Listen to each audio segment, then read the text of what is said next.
Okay, let's unpack this. Imagine having a kind of roadmap, to navigate your own mind, finding peace, clarity amidst all the daily noise. Today we're taking a deep dive into Mahamudra meditation. A profound practice from the Kagyu school of Buddhism, our mission, to explore its two distinct paths to spiritual insight, and then really zoom in on the foundational practice of calm abiding. That's shamatha meditation. This isn't just theory, like for an academic journal or something. It's about understanding how this ancient wisdom offers really tangible ways to quiet your mind and enhance your focus, even today. Exactly. And what's really fascinating here is how these ancient teachings, they just inherently acknowledge that different people learn differently. We grow, we approach inner work in our own ways. So this deep dive, it'll guide you through the essential conditions, surprisingly potent power of posture, and specific techniques. Techniques for cultivating inner peace. We're basically distilling these teachings, helping you understand not just what these practices are, but why they hold such profound relevance. Relevance for your own journey of self-discovery and mental clarity. Right. So right off the bat, our sources highlight this core distinction. Two fundamental paths to profound insight within Mahamudra. There's what's called the instantaneous realization path, and then there's the gradual realization path. It's almost like some people are naturally wired to just sort of intuitively leap to understanding, while others need a more steady, structured climb. Precisely. The instantaneous path, that's designed for those with what the tradition calls high spiritual insight. Individuals who can almost immediately cut through doubts and directly engage with the core essence of meditation. Think of foundational masters like Saraha, Tilopa, and Matripa. Their teachings often champion this direct, immediate approach. The gradual path, though, is recommended for those with less prior experience, or maybe folks starting with more limited spiritual insight.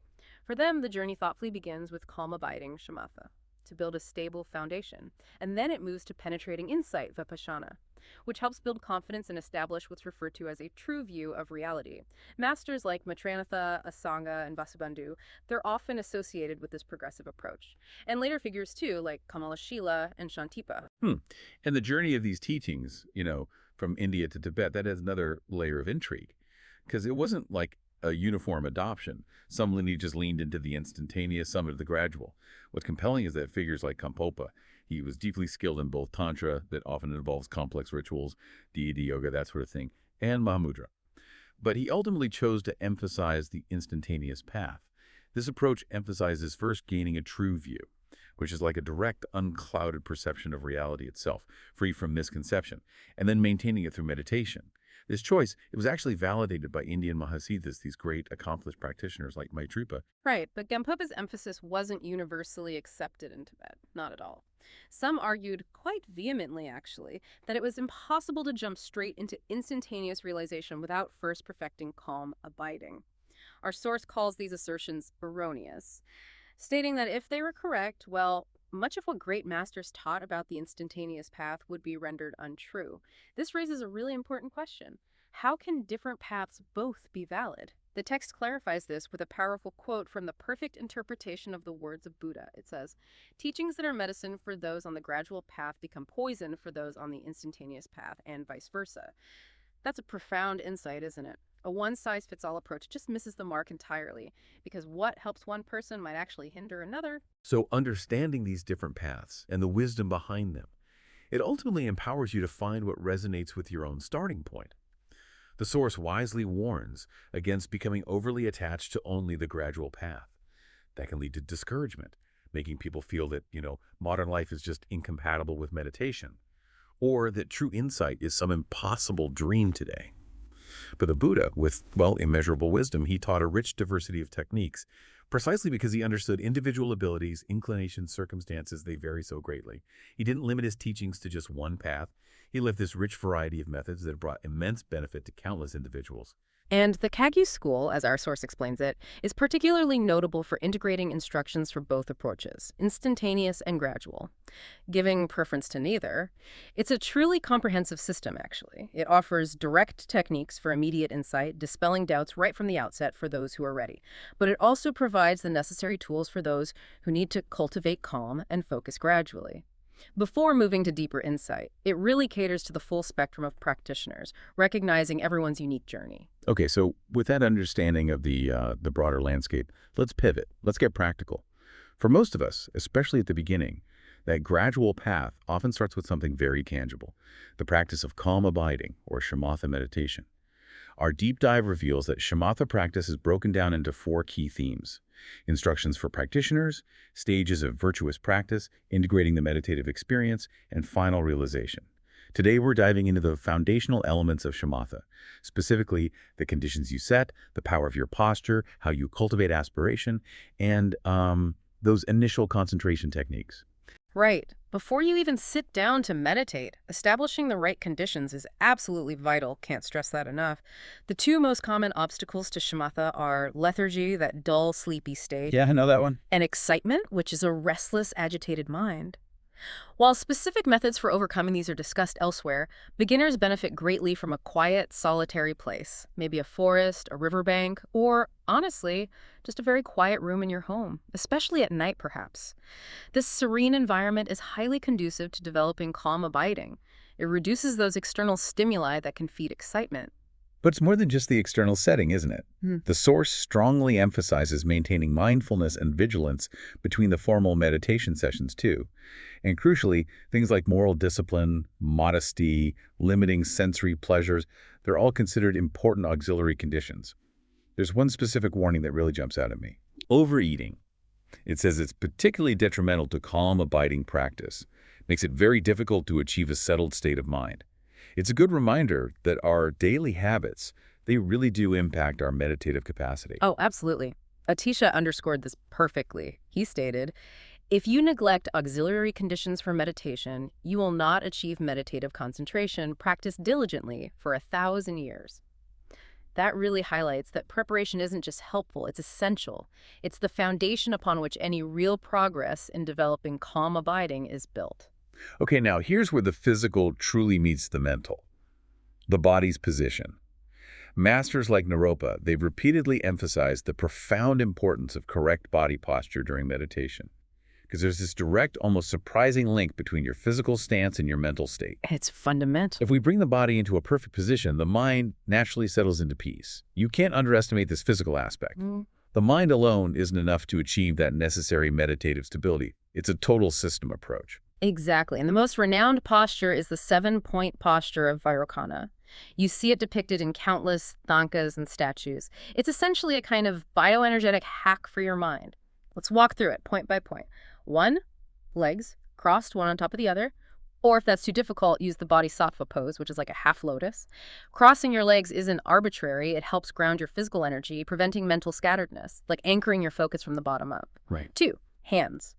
Placed together about 10 centimeters below the navel, right palm on left, thumbs lightly touching. This balances your inner heat, or vital energy. 3, spine.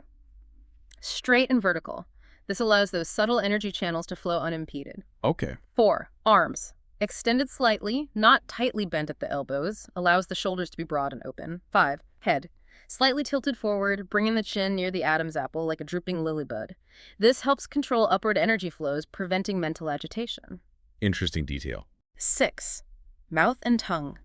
The tongue tip lightly touches the upper palate, just behind the front teeth. Mouth relaxed, slightly open, teeth not touching. This manages subtle energy currents of speech and thought. And 7, eyes. Your gaze should be steady, fixed in space along the line from the tip of the nose, without blinking too often or letting the eyes wander. This helps stabilize visual perception, which in turn calms the mind.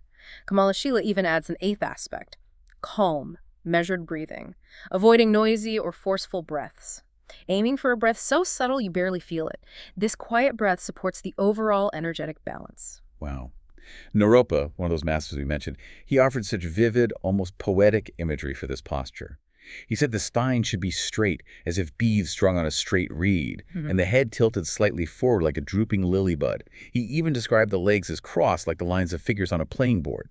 These aren't just like aesthetic descriptions, are they? They're deeply functional, helping to align the body in a way that directly supports a calm, concentrated mind. Absolutely. So why all this precision? Well, this correct posture, it brings benefits on profound physical and mental levels. Crossed legs help control downward psychophysical energy, basically the subtle bodily and mental energies.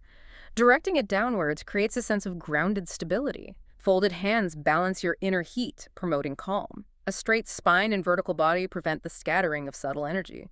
Shoulders back control essential life drops. These are subtle, vital essences crucial for mental clarity. Essential life drops, okay. And the tilted head with the tongue to palate controls upward energy flows, preventing restlessness.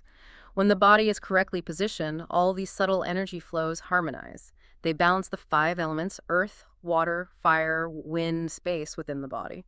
This holistic alignment leads to a strong, healthy body, better appearance, and importantly, a more concentrated, calm, and adaptable mind.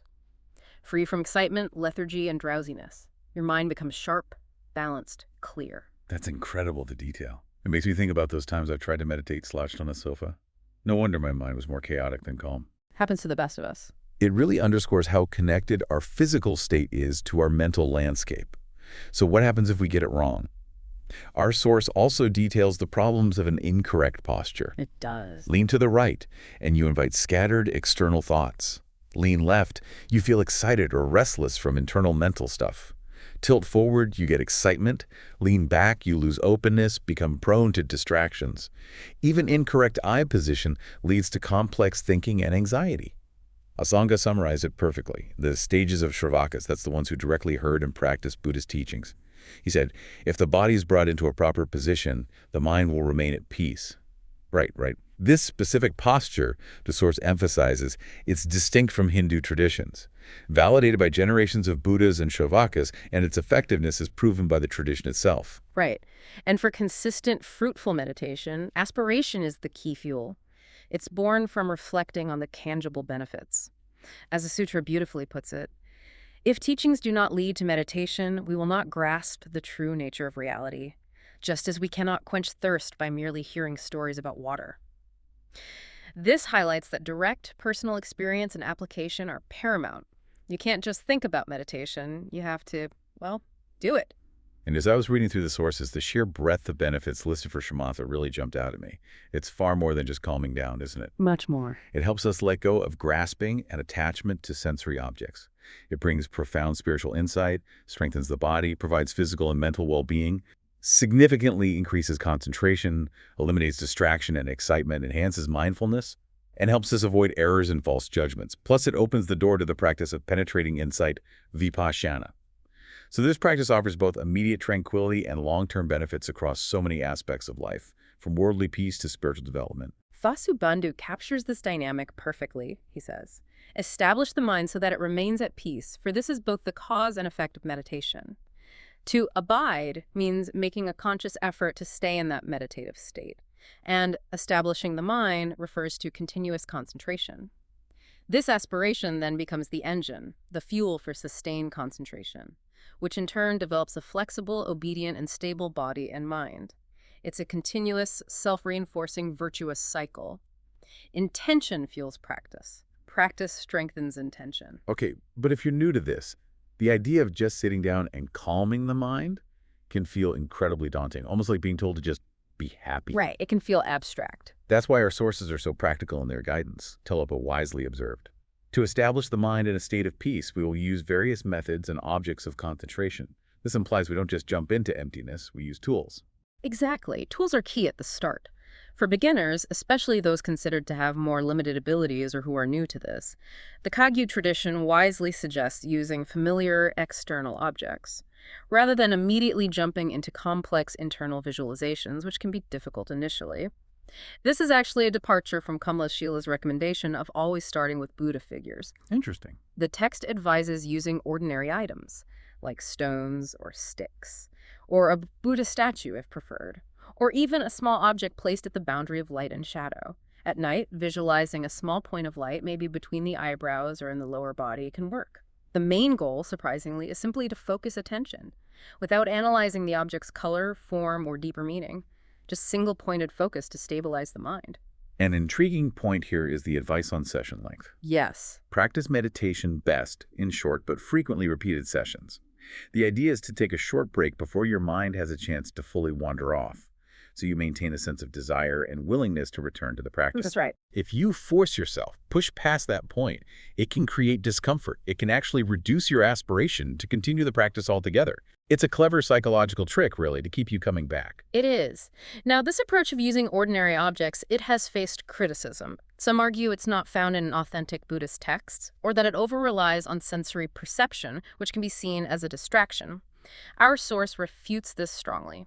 It cites Acharya Bodhipatra, an ancient master, who explicitly speaks of two kinds of meditation objects: ordinary, like stones or sticks, and special, like Buddha images. That is traditional. Exactly. Furthermore, the text explains that because visual stimuli often excite the mind, focusing the gaze on a single external object actually helps to stabilize the mind. It brings other senses into balance. These objects are merely aids, like a visual reminder, gently nudging us to engage in the practice whenever we see them. So what does this all mean for you, the listener? It means there are virtually no limitations on the initial choice of object for concentration. You could use almost anything: words, forms, sounds, light, names. For example, to overcome attachment, you could meditate on the repulsive qualities of an object. But masters generally agree, a Buddha image is often considered the best choice later on, as it embodies beneficial qualities and naturally inspires spiritual growth. Ultimately, the immediate goal is just to develop the ability to concentrate, and then you can apply that honed skill to more suitable objects for deeper, more transformative practice. This entire approach is called meditation with objects, because it uses various items to help us achieve that initial mental stability. And when you truly cultivate calm abiding, you're aiming for a mind that is clear, peaceful, and without distractions. Much like the reflection of the moon in water, as Tilopa described it. Dignaga, another key figure, emphasized the absence of dualistic thoughts. That means no separation of perceiver-perceived, self-other, or even samsara nirvana. It's about letting the mind rest in its natural, non-discriminating state. This state of non-discrimination is that pure, clear space in your mind before judgment or categorization even begins. That's where true peace resides. Bringing the mind to peace isn't overly complicated. It's about reorienting it away from complex thoughts and cultivating a mindful, present awareness. Right. And for beginners, achieving this isn't about constant, forceful effort to block thoughts. It's more about learning to gently redirect your mind away from complex, wandering thoughts and just bring it back to the present moment, maintaining clear mindfulness.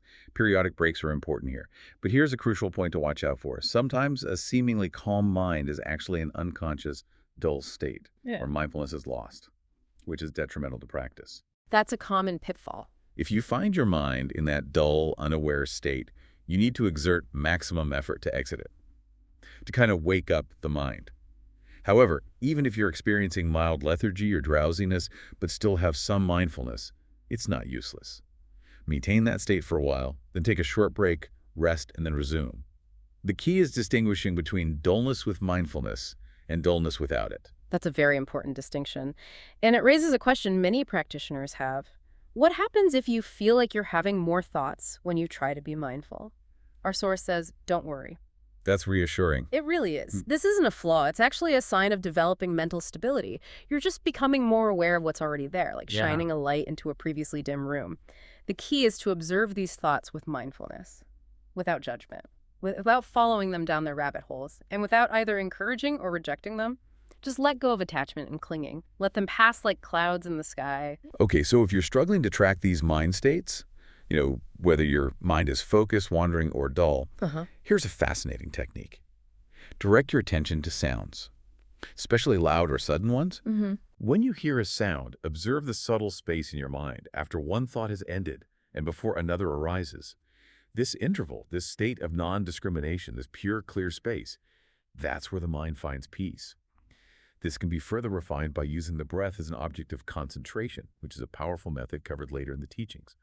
So we've journeyed through the dynamic paths of Mahamudra meditation, the instantaneous and the gradual, and then taken a really deep dive into the practicalities of shamatha. We've explored everything from setting the stage with optimal external and internal conditions, understanding the precise and potent seven-point posture, cultivating aspiration for consistent practice, and even using simple objects for initial concentration, all the way to finding that quiet, clear space between thoughts. It's a powerful testament, I think, to the idea that inner peace and profound insight aren't mysterious gifts. They're skills cultivated through deliberate, informed practice. Absolutely. This deep dive really shows us that ancient wisdom offers tailored approaches for every individual. Recognizing our unique starting points and capacities, the emphasis on body, environment, and specific mental techniques provides a profound, practical roadmap. So maybe consider this. How might understanding these two distinct paths, instantaneous and gradual, reshape your own approach? Your approach to learning, maybe your personal growth, or even just finding a moment of calm in your busy day. What small intentional step might you take this week to explore the power of focused attention? Whether it's through trying a precise posture or simply observing that quiet space between your thoughts.